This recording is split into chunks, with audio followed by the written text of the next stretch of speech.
आइए सुनते हैं अनुराग पाठक जी के द्वारा लिखित 12th फेल उपन्यास भाग 1। मार्च की एक सुबह थी। रात भर मक्खियां कहीं दुबकी हुई थीं, पर उजाला होते ही फिर से भिनभिनाने लगीं। घर की छत पर सो रहे मनोज की नींद मक्खियों के बार बार भिनभिनाने से खुल गई। उसका दोस्त विष्णु अपनी छत पर गणित के सवाल हल कर रहा था। गणित के सवाल तो मनोज को भी हल करने थे, क्योंकि आज कक्षा 12 का पहला पेपर गणित का ही है। लेकिन उसे गणित के सवाल बिल्कुल समझ नहीं आते। फिर भी उसने पास पड़ी गणित की किताब उठाई और पढ़ने की कोशिश करने लगा। लेकिन कुछ ही देर में वह समझ गया कि इस तरह किताब पकड़े रहने का कोई लाभ नहीं। मनोज अपनी तारीफ से बहुत उत्साहित होता है, इसलिए उसने जब देखा कि उसके घर के सामने के कुएं पर मोहल्ले की महिलाएं पानी भर रही हैं, तो उन्हें प्रभावित करने के लिए वह छत पर टहलते हुए गणित के सवाल ऊंची आवाज में पढ़ने लगा। महिलाओं तक उसकी आवाज पहुंच गई। एक महिला उसकी तरफ इशारा करके बोली, हमारो मोड़ा बिल्कुल ना पढ़त, एक मनोज है, रात भर छत पे लालटेन से पढ़त रहतो। मनोज का उद्देश्य पूरा हुआ। अपनी तारीफ सुनकर वह खुश हो गया। उसने गणित की किताब नीचे रख दी और गुलशन नंदा का उपन्यास जलती चट्टान खोल लिया। रात को 1 बजे तक लालटेन की रोशनी में पढ़ने के बाद भी उसके क्लाइमेक्स के 2 पेज रह गए थे। उसने 10 मिनट में उपन्यास पूरा किया और बाहर कुएं पर आ गया। महिलाएं अभी भी पानी भर रही थीं। एक बुजुर्ग महिला को कुएं से बाल्टी खींचने में बहुत कष्ट होता था। मनोज ने उसका कष्ट देखकर उसकी बाल्टी भर दी। पुरस्कार में उसे महिला का आशीर्वाद प्राप्त हुआ। लल्ला, तू फर्स्ट से पास होएगो। तब तक उसके सहपाठी विष्णु के पिता पंडित कालीचरण कुएं पर आ गए। गांव के स्कूल में कक्षा 8 तक गणित पढ़ाने वाले पंडित कालीचरण मनोज और उसकी योग्यता को अच्छे से जानते थे। उसे देखते ही पंडित जी बोल पड़े, परीक्षा की तैयारी कैसी चल रही है मनोज? गणित में पास होना मजाक नहीं है। फिर पंडित जी ने अपने बेटे विष्णु की तारीफ करना शुरू की। मैंने तो विष्णु से कह दिया है कि फर्स्ट डिवीजन से पास नहीं हुआ तो मैं उसकी पढ़ाई बंद करा दूंगा, पर मैं जानता हूँ विष्णु गणित में होशियार है, उसके मन में ही पढ़ने की लगन है। मनोज इस सच्चाई को नकार नहीं सका। उसने पंडित जी की मदद के उद्देश्य से उनके हाथ से पानी की बाल्टी ले ली और उनके साथ साथ चलने लगा। उसने पंडित जी से उनके बेटे की तारीफ की। ताऊ, विष्णु जैसा होशियार लड़का तो पूरे जिले में नहीं है। मुझे तो पूरा भरोसा है कि वह इस बार जिले में फर्स्ट आएगा। यह कहते हुए मनोज की आंखों के सामने उसके पिता की धुंधली छवि आई और फिर अचानक विलीन हो गई। हल्की टीस उदासी के रंग में उसके चेहरे पर दिखाई दी। अध्याय 2। मुरैना जिला मुख्यालय से 30 किलोमीटर दूर जौरा तहसील से सटे बिलग्राम में दिन की शुरुआत हो चुकी थी। सामान्य सा यह दिन नया सिर्फ इस बात में था कि आज गांव के कुछ लड़के लड़कियां 12th का पहला पेपर देने जा रहे थे। मनोज जब पंडित जी को उनके घर छोड़कर वापस आया तो उसकी माँ अपने घर के दरवाजे पर 2 महिलाओं के साथ बातचीत में मगन थी। मनोज द्वारा बुलाए जाने पर भी माँ ने इशारे से कह दिया, रुक जा, आती हूँ। वह जानता था कि माँ से वार्तालाप जल्दी खत्म करके आने की उम्मीद करना व्यर्थ है, इसलिए वह तैयार होकर परीक्षा देने के लिए निकल गया। बेटे को तैयार होकर जाते हुए देख माँ देहरी पर बैठे बैठे बोली, रुक जा मोड़ा, रजनी ने रोटी ना बनाई का?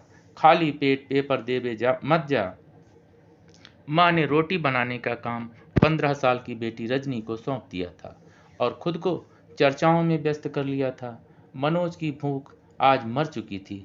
उसने गणित की गाइड हाथ में ले ली और बिना कुछ कहे घर से निकल गया। माँ फिर से चर्चा के काम में व्यस्त हो गई। यह गांव तहसील को जिले से जोड़ने वाली सड़क के किनारे पर बसा है, इसलिए आवागमन की सुविधा से भाग्यशाली था। हर 10 मिनट में मुरैना से जौरा और जौरा से मुरैना आने जाने वाली बसें इस गांव से गुजरती थीं। सुबह के 9 बजे बिलग्राम की पुलिया पर सवारियों की भीड़ बढ़ने लगी। मनोज पुलिया के पास बने हनुमान जी के मंदिर में हाथ जोड़कर खड़ा हो गया। वह हनुमान जी की मूर्ति के सामने बुदबुदाया, हे हनुमान जी, गणित में बेड़ा पार लगा देना, तुम्हारा ही सहारा है। हनुमान जी से गणित में पास कराने की प्रार्थना करके जब वह पुलिया पर आया तो वहां पहले से विष्णु और उसके पिता पंडित कालीचरण बस का इंतजार कर रहे थे। पुलिया पर बैठे एक लड़के ने पंडित कालीचरण से पूछा, पंडित जी, क्या विष्णु को नकल कराने जा रहे हैं जौरा? पंडित जी विष्णु को परीक्षा दिलाने ले जा रहे थे। इस तरह का व्यंग सुनकर उन्हें पीड़ा हुई। पंडित जी नाराजगी के स्वर में बोले, न तुम लोगों ने कभी स्कूल का मुंह देखा, न ही किताबें पढ़ी। तुम लोग क्या जानो पढ़ाई क्या होती है। इतना कहकर पंडित जी ने अपनी नजर घुमाकर उस दिशा की ओर कर ली जहां से बस आने वाली थी। हार मानना इस गांव में किसी ने नहीं सीखा था। पुलिया पर बैठे लड़के पंडित जी के द्वारा किए गए अपमान से तिलमिला गए। पढ़ के न थानेदार हो को मास्टर बन के ऐसे ही स्कूल में गिनती पहाड़े बुलवाएंगे। उनमें से एक लड़के ने सड़क के उस पार बने स्कूल की तरफ इशारा करके कहा। मनोज ने देखा कि माहौल बिगड़ रहा है तो उसने लड़कों से कहा, मास्टरी तो बड़ी नौकरी है, मेरी लग जाए तो मजा ही आ जाए, पर उसके लिए 12th पास करना जरूरी है। तुम कैसे करोगे मनोज? सुना है इस साल एसडीएम नकल नहीं होने देगा। एक दूसरे लड़के ने मनोज को नई जानकारी दी। मनोज को उम्मीद नहीं थी कि परीक्षा शुरू होने के पहले इस तरह की बुरी खबर सुनने को मिलेगी, लेकिन उसने अपने मन को दिलासा दिया कि नकल इस तरह से खत्म नहीं होगी। पिछले कई सालों से गांधी उच्चतर माध्यमिक विद्यालय जौरा में नकल होती आई है। उसने अपनी 10वीं की परीक्षा भी नकल से पास की थी। तभी धड़धड़ करता हुआ एक टेम्पो पुलिया पर आकर रुक गया। मनोज का दोस्त बल्ले टेम्पो चला रहा था। तभी टेम्पो के पीछे बालाजी बस सर्विस की 52 सीटर बस भी पुलिया पर आकर रुक गई। बस में लगभग 70 सवारियां भरी हुई थी। फिर भी उसके 20 साल के दुबले पतले कंडक्टर को बल्ले का 3 सवारियां अपने टेम्पो में बिठाना अखर गया। कंडक्टर ने बल्ले से दबंग और धमकी भरी आवाज में कहा, क्यों रे, कितनी सवारियां बिठाएगा रे? 3 सवारी एक्स्ट्रा बिठाए लई हैं, उतारे बिना बे मेरी सवारी हैं। पिछले कुछ महीनों से इस सड़क पर 3-4 टेम्पो चलने लगे थे। बस ऑपरेटर इस बढ़ती प्रतियोगिता से आहत थे। टेम्पो के कारण बसों को नुकसान होता था, इसलिए बस और टेम्पो के संघर्ष इस सड़क पर अब बढ़ने लगे थे। तू काम कर अपना, जे मेरो गांव है, बस ना चल पावेगी तेरी। बल्ले अपने गांव में शेर बन गया। लेकिन बालाजी बस का मालिक धन और राजनीति से ताकतवर था। आरटीओ और दरोगा सभी उसके इस प्रभाव को मानते थे, इसलिए उसका स्टाफ सीमा से अधिक सवारी ढोना अपना विशेषाधिकार मानता था। विवाद बढ़ता देख गांव के कुछ लोग भी टेम्पो के पास आ गए। गांव में एकता दिखाने का अच्छा मौका था यह। बस कंडक्टर अकेला पड़ गया। बस में बैठे ड्राइवर ने कंडक्टर को वापस बुला लिया था। अधेड़ उम्र के ड्राइवर ने अपने अनुभव से यही सीखा था कि जब किसी गांव में अकेले घिर जाओ तो वहां से भाग लेना ही सही रणनीति है। बाद में अपने इलाके में इस संघर्ष को घसीटकर लाने की कोशिश करनी चाहिए। कंडक्टर भुनभुनाता हुआ वापस बस में चला गया। कंडक्टर बस के गेट से लटकते हुए बल्ले को चेतावनी देते हुए चिल्लाया, जा सड़क पे टेम्पो चलावो भुला देंगे, होश में रहियो। इस चेतावनी का जवाब बल्ले ने भी ऊंची आवाज में दिया, गांव में से बस न निकाल पाओगे, ध्यान रखिए। इतना कहकर बल्ले ने टेम्पो का टॉप गियर डाला और टेम्पो धड़ धड़ करता जौरा की ओर चल पड़ा। गांधी उच्चतर माध्यमिक विद्यालय के गेट के पास मनोज, विष्णु और पंडित कालीचरण उतर गए।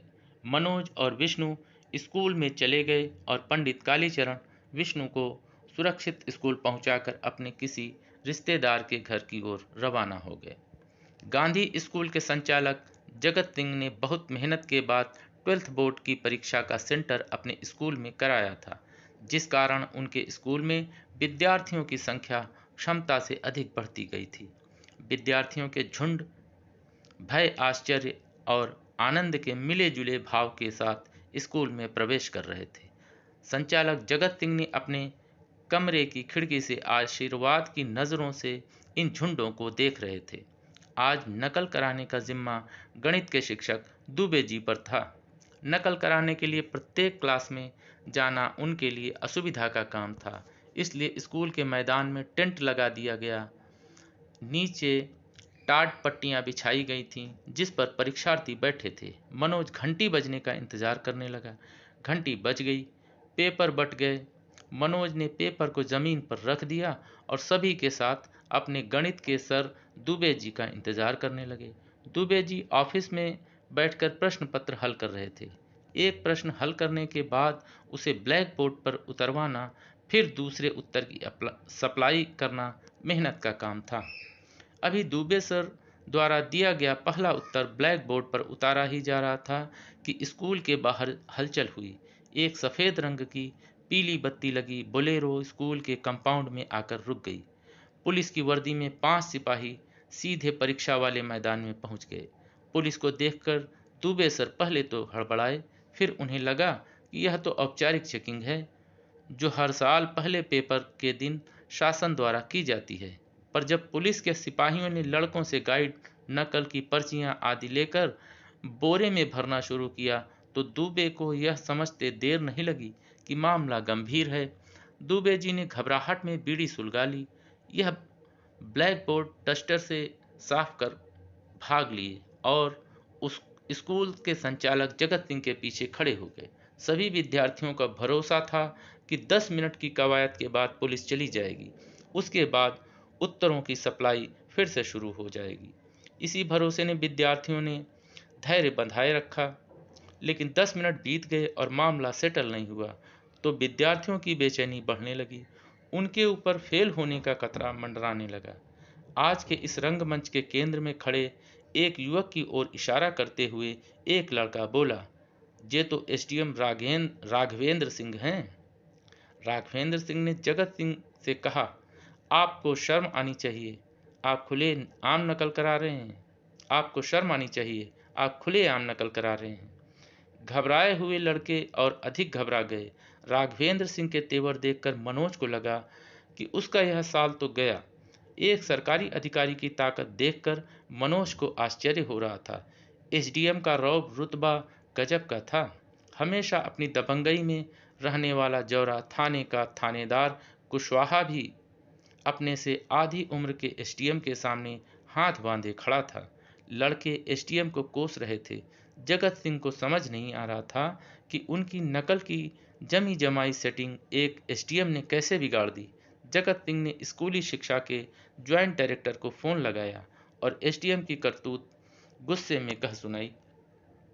ज्वाइंट डायरेक्टर एसडीएम की कार्यप्रणाली से परिचित था। उसने कहा, राघवेंद्र सिंह का कोई इलाज नहीं है। ऐसे अधिकारी ही होते हैं जिन्हें जमी जमाई व्यवस्था को उजाड़ने में मजा आता है। जौरा के बुरे दिन आ गए हैं। मैदान उजड़ गया, विद्यार्थी चले गए, कापियां खाली छूट गई। पर जुझारू मनोज ने अपनी कॉपी खाली नहीं छोड़ी। उसने सुना था कि कॉपी भरने से भी पास हुआ जा सकता है, इसलिए उसने पेपर में पूछे गए सवालों को ही उत्तर पुस्तिका में बार बार लिखकर उसे भर दिया। वह प्रश्नों के बीच बीच में इति सिद्धम लिखता जा रहा था, जिससे यदि चेकर चाहे तो वह इति सिद्धम मात्र पढ़कर उसे पास कर सकता है। अंत में उसने चेकर से निवेदन भी किया कि उसकी दादी का स्वास्थ्य खराब होने के कारण वह ठीक से पढ़ाई नहीं कर सका था, इसलिए यदि उसे पास कर दिया जाए तो वह चेकर का हमेशा एहसान मानेगा। अध्याय 3। मनोज की परीक्षा का रिजल्ट अभी तक नहीं आया था। एक सुबह बल्ले के घर के दरवाजे पर गांव में क्रिकेट खेलने वाले लड़के प्लानिंग कर रहे थे। मनोज भी इस समूह का अच्छा खिलाड़ी माना जाता था। वह शॉट मारने के लिए नहीं, बल्कि बॉल को रोकने में माहिर था। जब टीम जल्दी जल्दी आउट होती थी, तब वह क्रीज पर जाकर विकेट गिरने से रोक सकता था। बल्ले ने लड़कों से बोलना शुरू किया, आज जौरा में टूर्नामेंट शुरू हो रहा है, 100 रुपये एंट्री फीस है। ₹10 की बॉल आएगी, इसलिए सबको 10-10 रुपए देने हैं। मनोज ने मन ही मन सोचा, 10 रुपए कहाँ से आएंगे? वह जानता था कि उसके लिए 10 रुपए जुटाना इतना आसान नहीं है। मम्मी से मांगने पर भी उसे 10 रुपए की कोई उम्मीद नहीं थी। पापा को गए 7 महीने हो गए थे। 7 महीने पहले अक्टूबर में पापा डिंडोरी से आए थे। तब मम्मी को 10,000 रुपए दिए थे। 7 महीने में सब रुपए खर्च हो गए। मम्मी अब उधार मांग कर घर चला रही है।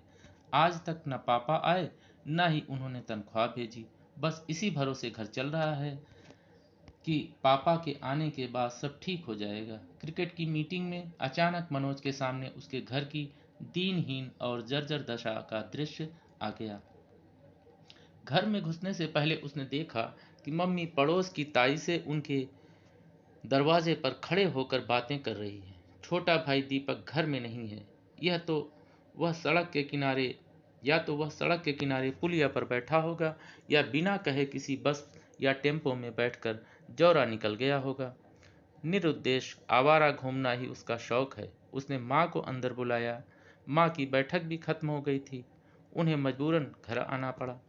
उसने पूछा, मम्मी 10 रुपए दे रही है क्या? मैच खेलबे जानो है। मम्मी ने चिढ़ते हुए उत्तर दिया, मुझ पे नहीं है पैसा। तेरे बाप ने तो 7 महीने से मुंह न दिखाया। मैं उधार मांग मांग के घर चलाए रही हूँ।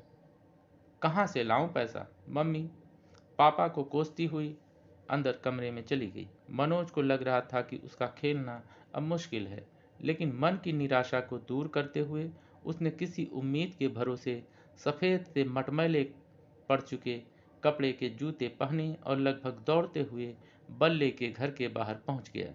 आत्मविश्वास से भरा मनोज टीम में सिलेक्शन की उम्मीद लिए तैयार होकर आ गया। जौरा के गांधी आश्रम मैदान पर टूर्नामेंट का आयोजन रखा गया था। टीम के बैठने और कमेंट्री के लिए एक टेंट लगा दिया गया था। 50 प्लास्टिक की कुर्सियां डाल दी गई थी। 12 लोगों की टीम में मनोज को छोड़कर सभी ने फीस दे दी थी, इसलिए उसका नाम 12वें खिलाड़ी के रूप में लिख दिया गया। कमेंट्री की बागडोर जौरा के दयाल बैंड में गाने वाले गप्पू सिंह के हिस्से में आई। उसने कमेंट्री करना शुरू किया। Hello, mike testing, hello. Match शुरू हो रहा है। मैच का मजा लेने वालों से गुजारिश है कि बैठ जाएं। ए लाल शर्ट, पिच पे मत चले। ए काली शर्ट, वो गाय घुस रही है मैदान में, जल्दी हटा। आंखों देखा वर्णन शुरू हो चुका था। मैच के मुख्य अतिथि एसडीएम साहब काम में फंसे हैं, इसलिए वे बाद में आवेंगे, कमेंटेटर ने घोषणा की। मैच के मुख्य अतिथि एसडीएम साहब काम में फंसे हैं, इसलिए वे बाद में आवेंगे। 10 ओवर के मैच में टॉस बिल ग्राम ने जीता और पहले गेंदबाजी का फैसला किया। विरोधी कैलारस की टीम धुआंधार बैटिंग के लिए क्षेत्र में जानी जाती थी। कैलारस के बल्लेबाज बिल ग्राम के गेंदबाजों की पिटाई कर रहे थे। 10 ओवर में कैलारस ने 112 रन बना लिए। मनोज 12वें खिलाड़ी के रूप में टेंट में बैठा दुखी होता रहा। बिल ग्राम की तरफ से बल्ले और प्रकाश ने ओपनिंग की। बल्ले ने पहली 2 बॉल पर 2 चौके जड़ दिए। तभी टेंट में कुछ हलचल हुई। कमेंटेटर पप्पू सिंह ने उत्साह से घोषणा की, मुख्य अतिथि एसडीएम साहब आए गए हैं, मैच रोक दो। एसडीएम राघवेंद्र सिंह ने खेल जारी रखने का संकेत किया और पप्पू सिंह ने बोलना जारी रखा। देवेंद्र अग्रवाल एसडीएम साहब को माला पहनाए। राघवेंद्र सिंह के मना करने पर भी टूर्नामेंट के आयोजक देवेंद्र अग्रवाल ने इसी उद्देश्य के लिए पास रखी माला उनके गले में पहना दी। राघवेंद्र सिंह ने कहा, अरे भाई, मैच जारी रखिए, ये स्वागत आवश्यक नहीं है, मैच डिस्टर्ब होता है। मुख्य अतिथि राघवेंद्र सिंह ने कस्बे के इस मैच को गंभीरता से ले लिया। मनोज आज एसडीएम को नज़दीक से देख रहा था। परीक्षा के दिन राघवेंद्र सिंह की नकल रोकने की कार्यवाही से भले ही उसे नुकसान हुआ हो, पर उनके दबंग व्यक्तित्व से वह बहुत प्रभावित हुआ। उसके अभिवादन पर राघवेंद्र सिंह ने मुस्कुराकर अभिवादन का उत्तर दिया। मैच फिर शुरू हुआ। पप्पू सिंह ने खेलों को देशभक्ति से जोड़ते हुए मोहम्मद रफ़ी की 2 लाइनें गा दी। कर चले हम फिदा जानो तन साथियों, अब तुम्हारे हवाले वतन साथियों। राघवेंद्र सिंह को खेल के बीच गाना सुनने से व्यवधान महसूस हुआ। उन्होंने पप्पू सिंह से कहा, कमेंट्री करो, गाना क्यों लगा रहे हो? पप्पू सिंह ने आदेश का पालन करते हुए कमेंट्री जारी रखी। बिलग्राम के 2 विकेट गिर गए हैं। बिलग्राम के 2 विकेट गिर गए हैं। आउट होने वाले खिलाड़ी के खेत में भैंस घुस गई थी, इसलिए वे जल्दी में थे।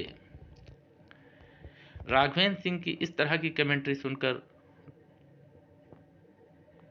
दंग रह गए। उनके चेहरे पर नाराजगी के भाव आ गए। 7 ओवर में बिलग्राम के 55 रन में 5 विकेट हो गए थे। एक तरफ से बल्ले 40 रन पर अभी भी खेल रहा था, पर दूसरी तरफ से विकेट लगातार गिर रहे थे। मनोज को लग रहा था कि इस समय दूसरे छोर पर वह होता तो विकेट बच सकता था और उसके गांव की टीम आज जीत सकती थी, लेकिन 10 रुपए के अभाव में उसके गांव का सम्मान आज दांव पर लगा हुआ था। वह इसी मानसिक जद्दोजहद में था, तभी अचानक पप्पू सिंह ने अपना माइक कुछ देर के लिए उसे थमा दिया और बहुत देर से रुकी हुई पेशाब करने चला गया। मनोज ने माइक पर अपने मन में चल रही उथल पुथल को शब्द देने शुरू किए। इस समय बिलग्राम की टीम बहुत नाजुक स्थिति में है। कप्तान बल्ले की कमजोर रणनीति उनके लिए परेशानी का कारण बन गई है। उनकी अच्छी बैटिंग के बावजूद दूसरे छोर पर विकेट गिर रहे हैं। इस समय एक ऐसे बल्लेबाज की जरूरत है जो दूसरे सिरे पर विकेट रोककर खेल सके, पर बिलग्राम की टीम में रुककर खेलने वाला कोई बल्लेबाज नहीं दिख रहा है। कमेंट्री का अंदाज बदल चुका था। मजाक और हंसी की जगह अब कमेंट्री गंभीर और विश्लेषणपरक हो रही थी। राघवेंद्र सिंह का ध्यान अचानक बदली कमेंट्री की भाषा और विश्लेषण पर गया। वह इस तरह की कमेंट्री से प्रभावित दिखाई दिए। पप्पू सिंह पेशाब करके वापस आ गया था। उसने मनोज से माइक ले लिया। तभी राघवेंद्र सिंह ने आदेश के स्वर में पप्पू सिंह से कहा, उस लड़के को बोलने दो, तुम उधर बैठो।